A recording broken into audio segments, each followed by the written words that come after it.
some point in life, someone's going to say, have you ever had a week where you read about killer animatronics, like it's some twisted Chuck E. Cheese, and a samurai rabbit that may have hung out with the Ninja Turtles? If you're answered yes, this is the video for you. Stay tuned. Help me, please. Help me. Mostly greetings. Hi, your boy Prue. It's your boy Prue. I got two graphic novels coming at you. I'm going to do this real quick. Book 2 of the Five Nights at Freddy universe, and Usagi Yojimbo. I'm going to start with Usagi Yojimbo, Samurai Origin Book 1. This is a spoiler for Book 1 if you haven't read it. So if you have read it, great, but if not, it's a spoiler for Book 1. So I'll get to that, and then I'll give you a few minutes, and you can run away and hide if you don't want to be spoiled on that, but still want to know about Usagi Yojimbo. There you can go check out that art. The art in this is amazing before we go anywhere else. I love the art in both of these books. I like this one more than that one. But let's talk about it. Oh, no. You know how I do these things. Plot, characters, all that ground. Excuse me. So, plot. Usagi Yojimbo is a rabbit in a world where, basically in this world, everyone's an animal. It's feudal Zootopia, if you will. Now, in this book, Usagi Yojimbo and his best friend are going to train as samurai, but they meet a master. The master kicks up a bunch of people's asses, so Usagi Yojimbo decides to not go train at the normal school and go train with this guy.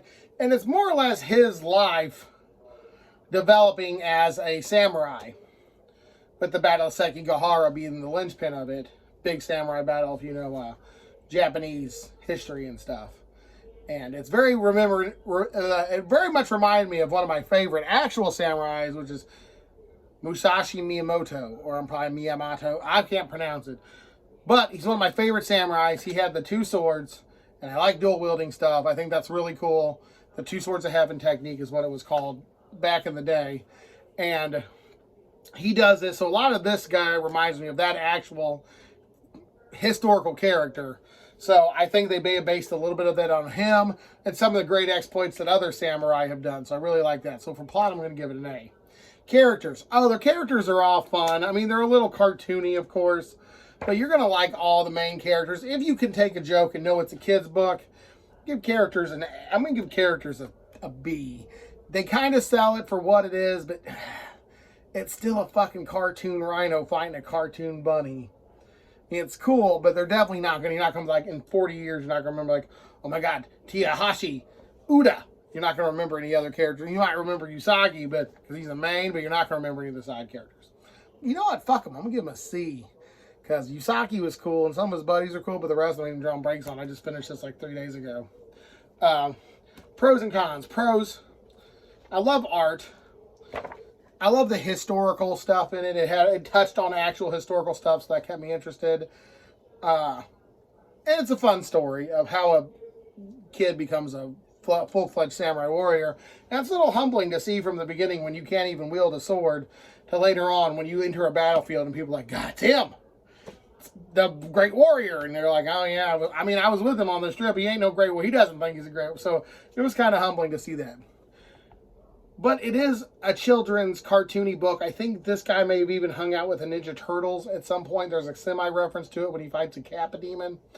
But it's a fun story with cool artwork and cool stuff. It's a little on the childish side, so I'm going to give it a B. If you can accept the childish side, you're going to have a real good time. All right, if you're still with me, spoilers for Silver Eyes. But the twisted ones. And indeed, a ramp up in escalation from the first novel. The blood counts higher. The body counts higher. You got to do a sequel right. And this, it didn't. It didn't. Let's talk about it. Okay, so this takes place 1 year after the events of Silver Eyes, where they arrest the security guard, and no, he dies. But they, spoiler! I said spoilers for the first one. Here, oops. But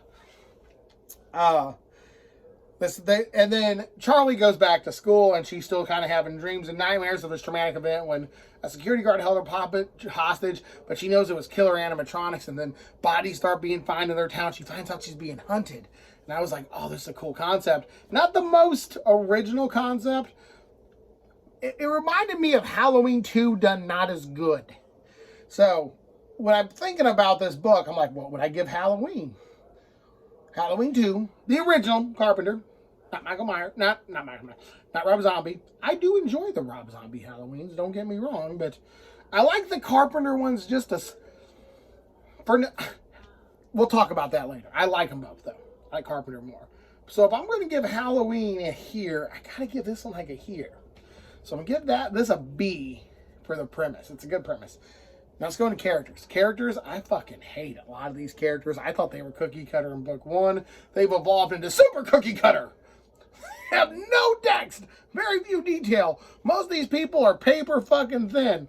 They go to a trope, that trope becomes the character. You're a football, your whole character is football.